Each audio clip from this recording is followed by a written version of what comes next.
জানো বি, আপু আমাকে সবসময় বলে, কি রে ওই ছেলেটার মধ্যে কি পাইছস যা অন্য ছেলের মধ্যে পাস নাই। আর আমি বলছিলাম, আপু তুমি বুঝবে না।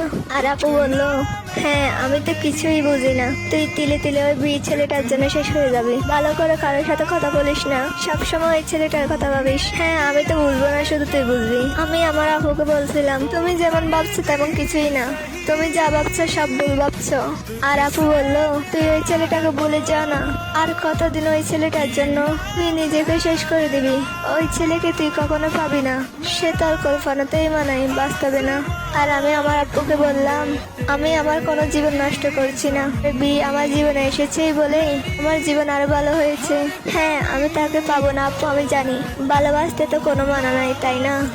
আর তোমরা আমাকে হাসি খুশি দেখতে পাও, সেটা শুধু বিয়ের জন্য, আর সেটা আপু তোমরা বুঝবে না। আর আমি বিয়েকেই সারাদিন চাইতে থাকবো। তোমরা যা ইচ্ছে বলতে পারো, সেগুলোতে আমার কোনো যায় আসে না।